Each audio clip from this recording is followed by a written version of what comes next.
Well, in a landmark verdict today, something big happened. The Supreme Court of India's office, the Chief Justice of India, is officially under the ambit of the Right to Information Act. This is a big deal for the Indian judiciary because one of the stepping stones of transparency in the judiciary is not only by making public collegium resolutions or uploading judgments on the website, it's also being accountable to the people in general. Just to give you a small backdrop, the Supreme Court of India and its hallowed walls and the majesty, of the chair of the Chief Justice of India has always been held in a lot of awe and respect, but also has always been shrouded in mystery. Whether it be the questions of appointments, whether it be questions of asset declaration, whether it be any question relating to the administrative side of the Supreme Court of India, that has always been a subject matter of secrecy. However, after today's five-judge bench constitution verdict, five-judge constitution bench verdict, headed by the Chief Justice of India, Ranjan Gogoi, it has been ruled that the office of the Chief Justice of India comes under the definition of public authority under the ambit of the Right to Information Act.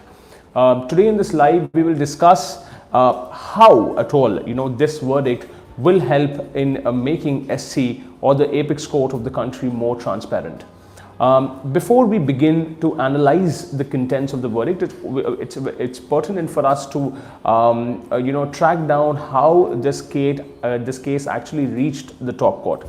The entire the case began in 2007 when one of the RTI activists, Subhash Chandra Agarwal, had filed an RTI seeking to know the full court resolution passed in 1997, in which it was decided that the assets of the judges would be made available.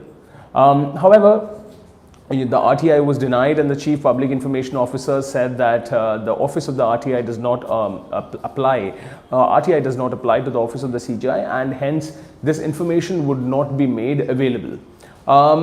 Next, Mr. Agarwal, appealed before the CIC, Central Information Commissioner, which held that indeed RTI applies to the office of the CJI, and hence this information has to be, provided. The Supreme Court denied. After the Supreme Court denied, there was another prayer from Mr. Agarwal, before the Supreme Court, seeking to know under RTI that whether at all, if they can make public the collegium recommendations or the notes which helped the collegium in recommending Justice Ganguly, Justice Dattu, etc. to the post of the Supreme Court of India. That information was also denied by the CPIO. It is after that the case reached the Delhi High Court. A single judge bench of the Delhi High Court in 2009 categorically ruled that the office of the CJI indeed comes under the ambit of the Right to Information Act. The Supreme Court was not happy with this ruling of the High Court. They approached a three-judge bench of the Delhi High Court, which ordered a similar verdict in 2010, where it upheld the single-judge bench order of the Delhi High Court and said that the office of the CJI indeed comes under the RTI Act. After that case, for these 9 years, the case was in appeal before the Supreme Court of India, and very interestingly, the Supreme Court of India was the litigant in this case. So the SC was fighting its own case here, where the five-judge bench has ruled that SC loses the case. Now let's give you certain bits of what happens inside the verdict. So the verdict primarily says that judicial independence, the main argument for seeking to stay outside the ambit of RTI was that judicial independence would be sacrosanct and cannot be sacrificed by coming under the ambit of the RTI Act, which of course has to answer questions to the general public. Now, as we know, the majesty of law and the majesty of justice in the judicial system of our country, the judges were not very willing to come under the ambit of the RTI. However, today in this landmark verdict, the court has noted that transparency triumphs over judicial independence. The court has also noted that there is no way in which the Supreme Court can avoid its constitutional duty to discharge public functions and be accountable. However, as we know, this is just the beginning, and there are a lot of riders to this verdict. We'll also discuss whether this verdict applies to the judicial decisions or the administrative decisions soon after we receive questions from you. So the first question we have is, isn't it convenient for the Chief Justice of India to pass this just before his term is over? So this question from Ms. Krishnakutty says that, if it was convenient for the Chief Justice of India to pass this because he is retiring just 2 days ahead of this verdict. So, just to answer in the negative, this verdict is landmark in more ways than one. Essentially because in the 5-judge bench of verdict of today, there were 3 future Chief Justices of India's. One was Justice Sanjeev Khanna, one was Justice N.V. Ramana, and one was Justice Chandrachud.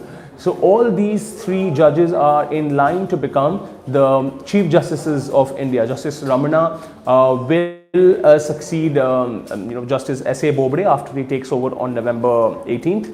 After Justice Ramana, it would be the turn of Justice D.Y. Chandrachud, and after Justice D.Y. Chandrachud demits office, it will be Justice Sanjeev Khanna's term. So this verdict essentially will apply to all these 3 judges and their positions when they occupy the chair of the Chief Justice of India. So indeed, that was not a very convenient decision for Justice Gogoi, because it was a majority judgment of which Justice Gogoi was just a part, and Justice Sanjeev Khanna had authored the judgment, and Justice Sanjeev Khanna is the one who is going to become the Chief Justice of India very soon after Justice Ramana and Justice Chandrachud. Can information on justices' personal background be released? No.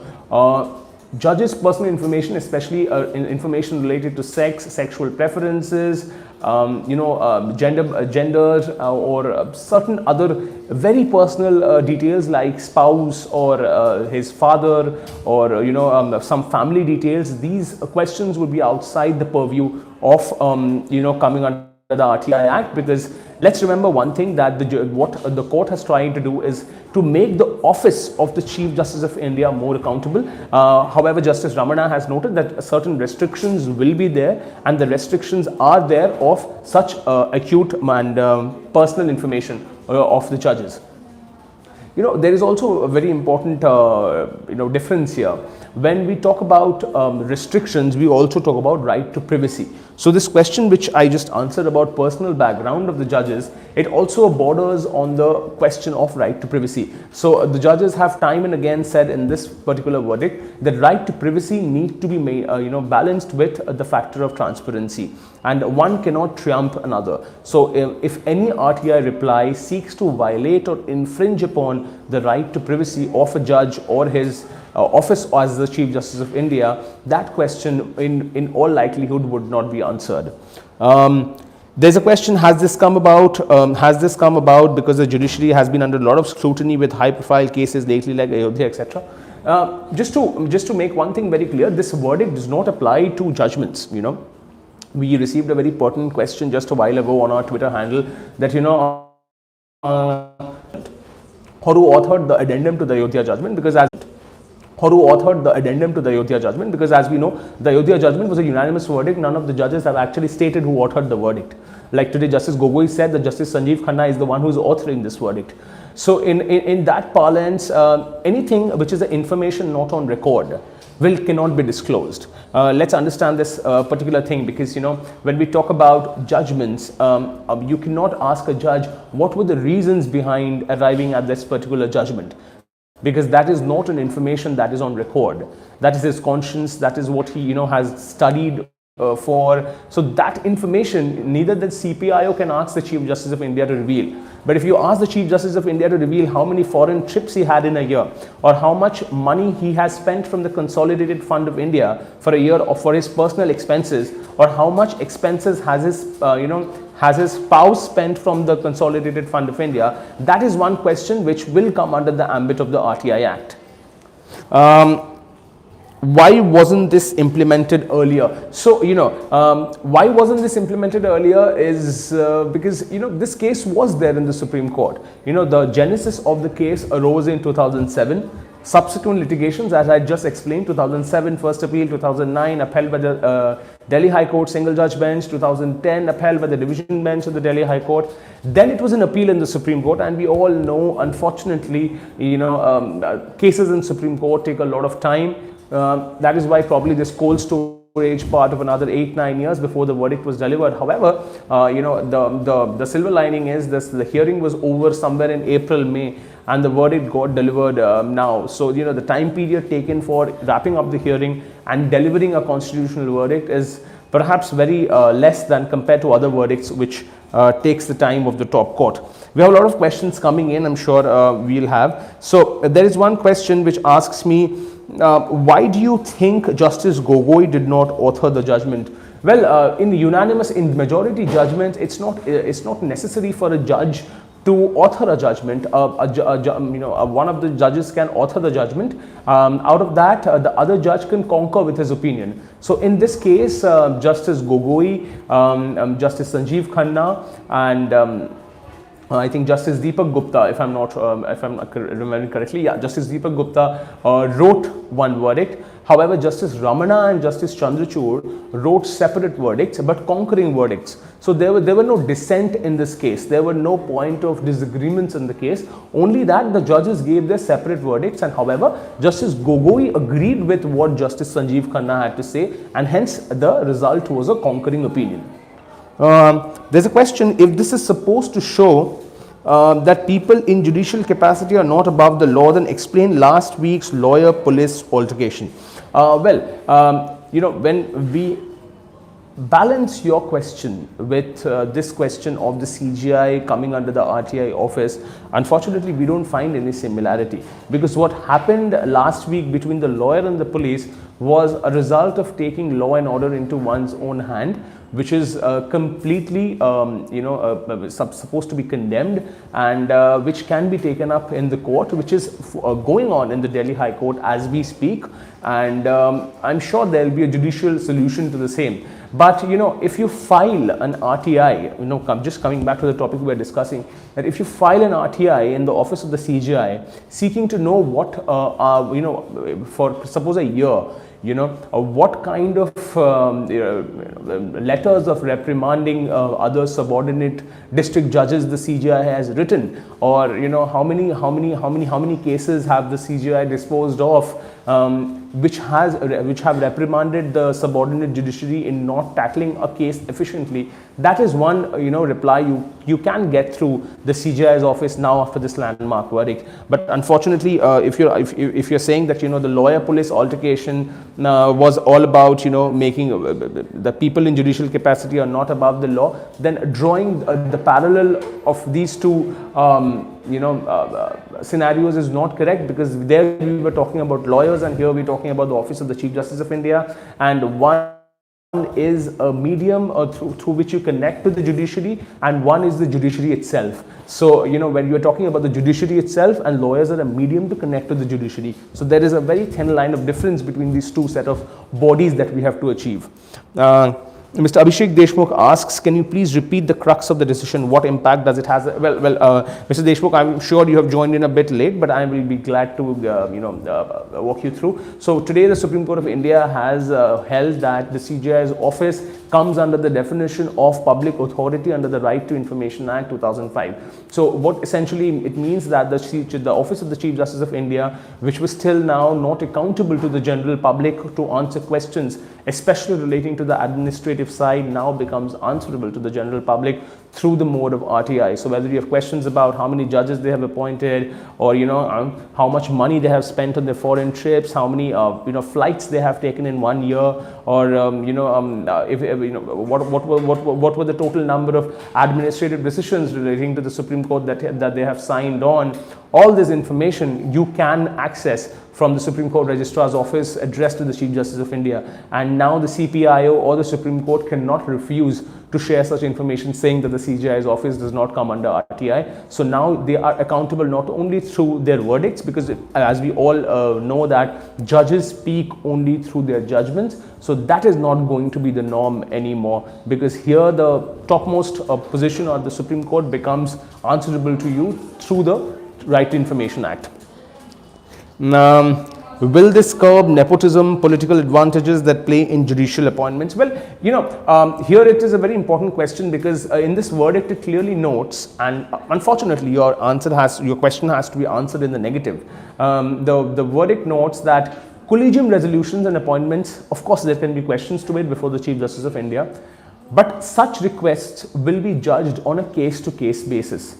So when you say that such requests will be judged on a case-to-case basis, so that it does not hamper the larger public interest. So these are the very wordings of the verdict delivered today. Then it obviously becomes very conditional and subject to a lot of riders. So when you say that collegium appointments and resolutions is something that you can seek details of course, now they will be tested on the touchstone of whether they are impacting the larger public interest, or whether at all such information is needed to be shared with the general public.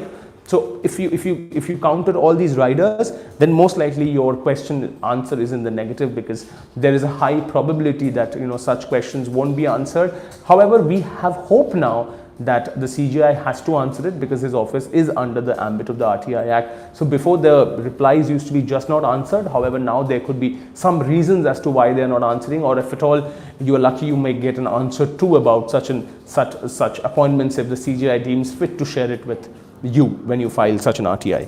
Why hasn't the sexual harassment allegations against Gogoi received much attention? A very important question. This is because RTI answer on this question can be given. However, the sad part is the Chief Justice of India, Ranjan Gogoi, has only 2 working days left. That is tomorrow and the day after. So when the Chief Justice of India, Ranjan Gogoi, demits office, such a question will be of no use, unless there was a committee which was formed, under the aegis of the Chief Justice of India, designate S.A. Bobde, to look into the matter.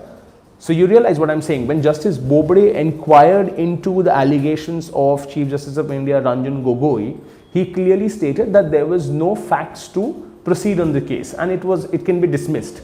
But then he was not the Chief Justice of India. He was only a Justice of the Supreme Court of India who headed that Bobde committee. But now if you ask that question to Chief Justice of India, Justice S.A. Bobde, from Monday onwards, he is most likely able to answer you that, because that decision, whatever he took, was in his capacity as a judge of the Supreme Court of India, not as holding as the office of the Chief Justice of India. So this is the anomaly that is happening here. And neither you can ask this question to the Chief Justice of India, Ranjan Gogoi, because he is set to demit office on November 18th, and day after tomorrow will be his last working day. And we all know that RTI replies usually take about 15 to 30 days. So this, unfortunately, a decision, if you say, has come a tad late for it to answer your question. There is also this question, does this mean corruption in lower courts will reduce? We hope that corruption in lower courts could be reduced, because judges in the lower judiciary or the subordinate judiciary are indeed answerable to the office of the Chief Justice of India. And if you ask them about questions about which judges of the district courts have they written letters to against their misconducts, against certain behavioral improprieties, etc., then that question will obviously haunt the district court judges, that their names could be out in the public domain through an RTI query, which the Chief Justice of India may deem fit and share to the CPIO. So that sword is now hanging, I guess, on the heads of the district court judges. But again, as we know, this judgment was a terms and conditions judgment with a lot of riders, with a lot of conditions of right to privacy and right to respect the privacy of the judges. The intent of the person who is asking the question will also be seen before such information is shared, because let's not forget the fact that the Office of the Chief Justice of India is one of the most important offices apart from the PMO, etc., in the country. So details regarding the Office of the Chief Justice of India, and getting those details would be indeed slightly difficult, even after the verdict. But indeed now there is a silver lining, and there is a ray of hope, and it is just a beginning. So hopefully after a couple of more petitions and a couple of more verdicts, the Supreme Court of India becomes completely transparent, so that why a judge authors what judgment, who is the author, what appointments are made, what are the reasons of appointment, etc. So I think that was all that we had today.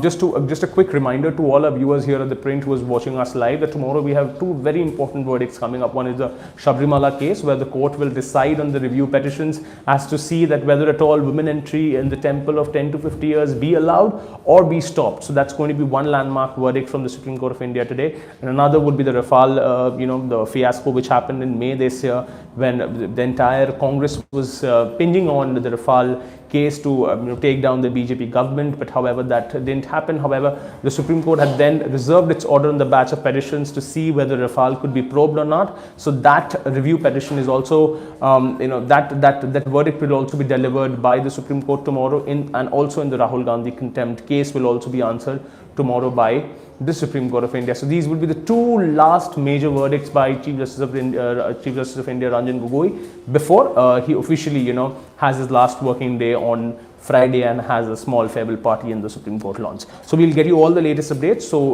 keep track of theprint.com for all our stories. Do subscribe to the Print's YouTube channel for more videos, and like us and subscribe to us on Twitter, Facebook and Instagram. This is Debayan Roy, Principal Correspondent, reporting for The Print.